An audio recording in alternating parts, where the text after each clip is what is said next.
محفل اصحاب نشسته بود. روایت از اوس ابن اوس صحابی پیامبر صلی الله علیه و سلم است و در جامع السنن امام نسائی آمده است. حضرت گفت این من افضل ایامکم یوم الجمعه. ای مسلمانان بیشک بهترین روزهای شما، افضل ایام شما روز جمعه حساب می شود. فیه نفخه و فیه صعقه و فیه خلق آدم علیه السلام. این روز روزی هست که در همین روز قیامت قایم می شود. این روز روزی هست که خدای تعالی از نو بنده هاش زنده میگردونه بعد میرانیدن. این روز روزی هست که خدای تعالی آدم علیه السلام خلق کرد، در همین روز داخل جنتش برده است. در همین روز با به سبب خوردن همو درختی که حضرت خداوندی منعش کرده بود باز به زمین راندش. همین پروسس در روز جمعه همین بین نماز عصر شام شده است. یعنی پیش پروردگار در جنت مدت به حد طولانی می شود. همین در همین بین عصر تا شام شده است. از همین خاطر این روز بهترین ایام است. فضیلت مرتبه جمعه حتی از فضیلت مرتبه عیدین بالاتر نیست. حضرت گفت فاکثروا علی من صلاتکم فی هذا الیوم. به خاطر آنکه این روز روز بهترین است نزد پروردگار، از همه بزرگترین محسوب می شود، در همین روز بر من صلوات بیشتر و زیادتر بفرستید. فان صلاتکم معروضه علیه. زیرا که تمام دعا و درود که شما میفرستید البته برای من آورده و رسانده می شود. سبحان الله. ببینید عجب روزی بزرگ، روزی خوشبختی. حضرت صلی الله علیه و سلم و شما را تاکید کرده است در همین روز بر من صلوات بیشتر بفرستید. صلوات شما بر من عرض می شود. خوشا به حال مسلمانی که در این روز طاعت عبادت کنند. خوشا به حال مسلمانی که محفل خیر در همین روز طبق سنت دستور رسول الله صلی الله علیه و سلم برگزار سازد. ان شاء الله هر یک گوینده اگر یک بار صلوات بر محمد صلی الله علیه و سلم بفرستد، قومی که شرکت کننده محفل هستند هم‌آواز شوند، میدونه که چقدر خیر و رحمت در این خاندان نازل میشود. شخصی از اصحاب که نه مسلمان شده بود، حالا حکمت خداوندی را خود نمی‌داند. حالا به طریق مورد شاید از درجه و منزلت پیغمبران خاصتا رسول الله صلی الله علیه و سلم ان الله حرم علی الارض ان تأکل اجساد الانبیاء. خداوند بر زمین حرام گردانده است خوردن جسد پیغمبران را. جسد پیغمبران همیشه همون پاک طیب تازه باقی میماند. سبحان الله. اللهم صل علی محمد و علی آل محمد كما صليت على إبراهيم وعلى آل إبراهيم إنك حميد مجيد. اللهم بارك على محمد وعلى آل محمد كما باركت على إبراهيم وعلى آل إبراهيم إنك حميد مجيد. همه که بدن پیغمبران نمیپوشند همه سالم باقی میمونند، ایرا اهل کتاب هم میدونند. همین نصرانی و یهودی و همش آگاه و واقف هستند. در عصرهای میانه، در زمانهایی که سلطان مصر صلاح الدین ایوبی بود، ممالک اسلامی بینشون اختلاف خیلی زیاد شده بود. بعضی از نصرانی ها آمده و همین ساحل های بحر میانه زمین ضبط کرده بودند. یک بدبخت، یک گرچک با نام رینالد شتیلیان مقصد میگذاره که یک گروه را جمع میکنیم، خلوت ناخست به مدینه منوره هجوم میکنیم، تابوت پیامبر صلی الله علیه و سلم می‌دزدیم، میگیریم میاریمش به لیبیا، به انطاکیه. این بدبخت گرچک آنتیوخوس که میگفتند در همین لیبیا یک دولت تشکیل کرده بود. بعدا یک مبلغی کلان طلب میکنیم، هر قدری طلب کردیم یا مسلمانان مضایقت نمیکنند. اگر همین میلیارد هم که گفتیم میتر به خاطر تابوت پیغمبر شد. لعنتی میدونست که جسد پیغمبر را خوب نمیخورد. در یه اروپا رفت اعلام کرد، گفت کسی که میخواهد پول کنه این یک عملیات بسیار عجیب در پیش است، بیای همراهی کنید.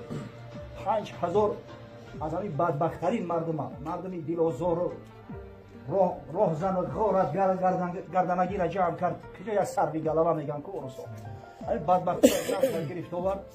در انتیوخیا در ابتدا میگه کشتی راست کردن به خاطر آنکه به بحر احمر برسند، نمیشود که از بحر میانه زمین به بحر احمر ره نبرد. کشتی‌ها را میگه بار کردن در شترها، همون تخت‌های مقصد تخت‌ها را بریده همه را تیار کردن نچسبوندن، آوردن در ساحل بحر احمر سبیرت کردن همون کشتی‌ها. بعدا سوار شدن و قدمت شروع کردن اومدن مدینه منوره را به بحر نزدیک است. همون شهرهای بحری حساب می‌کنن. حجاز خودش در همون ساحل‌های بحر احمر است.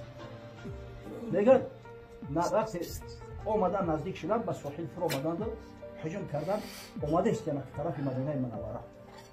همین شب و روزا صلاح الدین ایوبی در دمشق بود. حضرت شب خواب است. در خوابش رسول الله صلی الله علیه و سلم می‌بینه.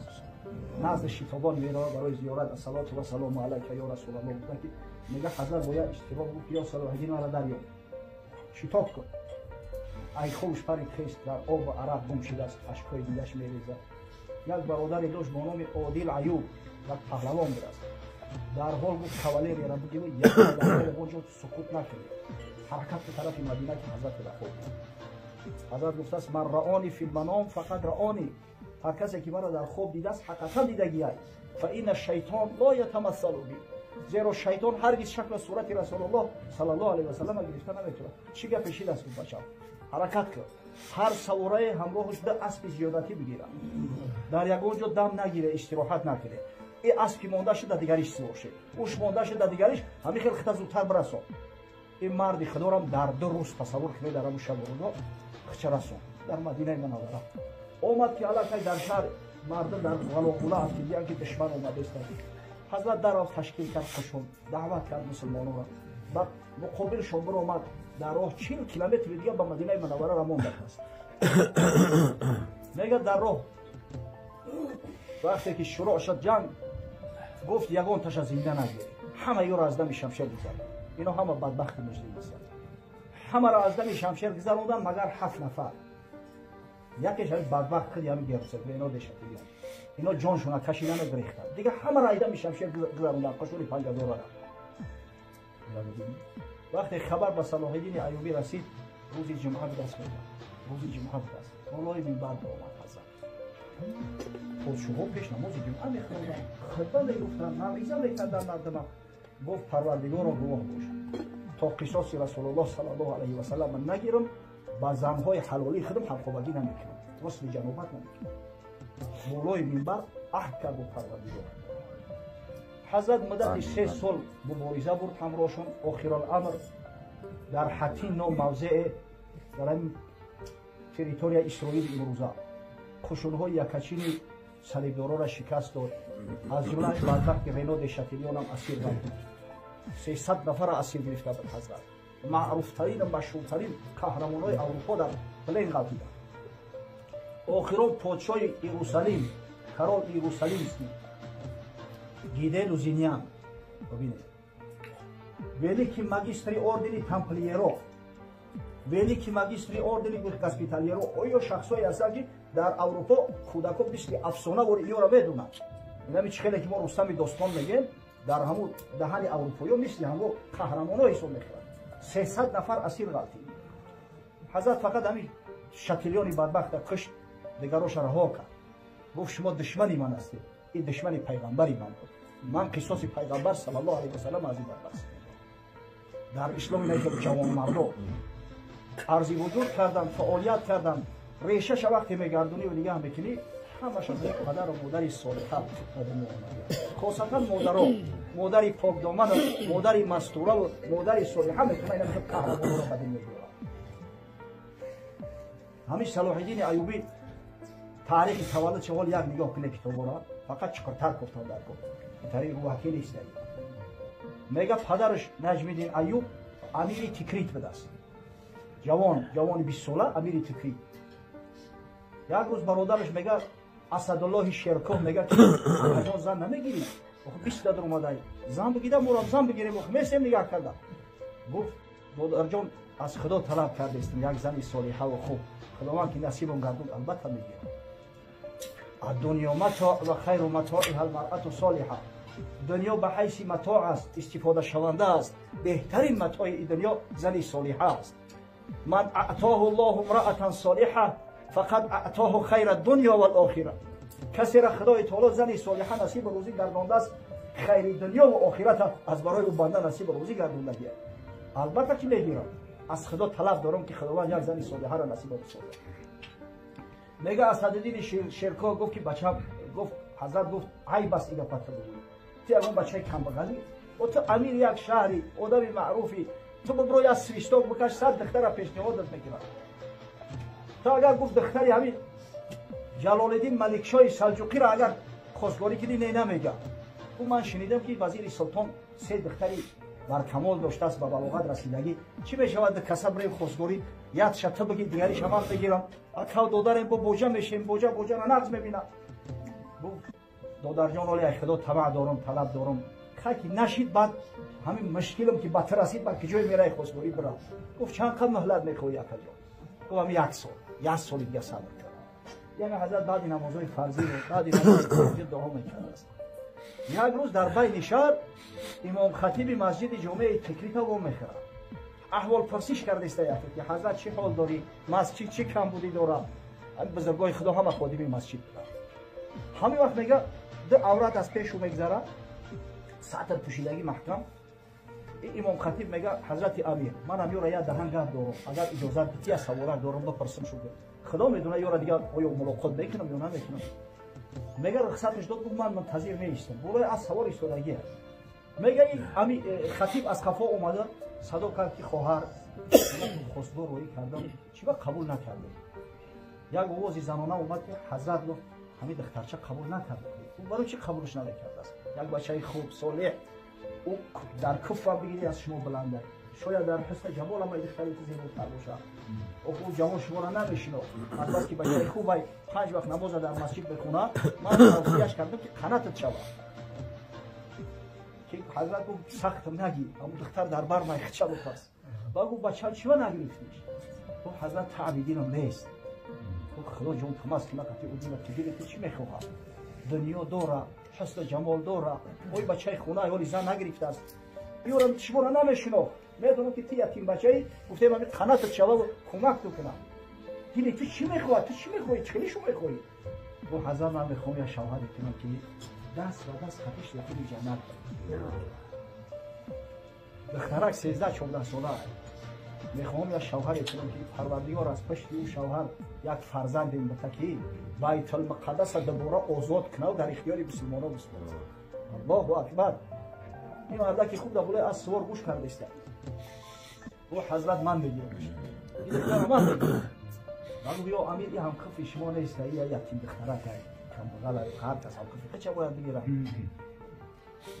گفت با خدا قسم من از پروردگار ذوالجلال 2 سال شد کمتری زن طلب کردیست خدا داده همون روز توی کرد گرفت و برداشت بعد 9 ماه پسرچه تولد کرد نام شماندن صلاح الدین آن همین صلاح الدین آن همین مردی خدایی که تخمین بعد 37 سالی همین واقعه بیت المقدس آزاد کرد آمد در پیش من یا گواه باش که من با وعده پدر و مادرم وفا کردم پروردگار را گواه باش یعنی شهر را وعده کرده بودم که آزاد میکنه فرزند رو من آزادش کردم. این را ببینه که شیر مرد و شیر زن میشود از زن غر دختری سالم نیاید در وجود از زن غر بیروید نام که استادش هر شیر مردی که در تاریخ اومده است والله اگر تاریخ برق بزنه ترجمه حال شما بیده همون مادرای خوب دارن زنای خوب و صالحه دارن برای همین تعلیم تربیه دختری صالحه با کمال رسانیدن او دختر به خانه شوهر کردنش با خدا قسم این بزرگترین عملی هست که هر یک شما انجام داده میتونید. کلکم راع و کلکم مسئول عن رعیته. هر کدام شما به حیث چوپان و پاسبان هستید و هر کدام شما مسئول از رعیت هستید. رعیت ما کی است؟ رعیت ما زن فرزندان هستند. قبل از همین دخترکو و همه ارزوی دختری صالحه میکنه. دختری صالحه پولینه نیست که هر بهار خودش دویدن بگیره در لبی جوی در تل پیپا. دختری صالحه را تربیت میکنن در خانواده مردهای صالح و زنهای صالحه خشرو مسلمان از خوردی با خدا و پیغمبر آشناش میگردونند از خوردی حق و حقوقی را که شوهر در ذمه زن داره میفهموننش. یک وقت همین دخترکو هیچی نداشتن آخه این ترقیات نبود این کوکلا نبود از برای خدا 2 چوک هم میگرفتن میتو میدادن یا چه شهر میکردن یا چه عروس با خدا قسم این همین خانه‌داری و همین چیزا را ای خودی تعلیم میگرفتن خوش اومده قبول میکردن طریقه توی چخیل میشود وقتی که شوهر در اومد زن چخیل پیش شوهر باید بخیزد خامت راست کنه کاش که همین کار را امروز میکردن که جامعه امروزه ما احتیاج بیشتر از زیادتر به همین دارد. این خانواده نجیب هممون میشناسیم، همه میدونیم این مردمی هستن که اینقدر به شریعت راست و مستقیم هستن که خدا خودش شاهدای خودش میگه. یک روز حاجی شرف جان قصه کرد، قصه مادرشون. بعد فهمیدم که از کجا تولد شدن این پای شعر بچه شده. که گفت هر هدیه و هر چیزی که براش میبریم در همون دهت کانکورس میکنن. کسی که یاسین اذیت کرد براش یه هدیه، کسی تبارک اذیت کرد هدیه دیگر، کسی عمر اذیت کرد میگه در همون دهت دیگر پسر دختر نمونده است که یاسین تبارک عمر اذیت نداره. الله اکبر. همون سخنی که میگن الام مدرسه اذا اعددتها اعددت قوما طیب الاعراق، معناش همینه. زنک غیرتش همتش همیشه ای مرد زیاد میشه در این مسئله. از همون دومن یعنی که زنای صالحه این فرزندان به دنیا اومدن.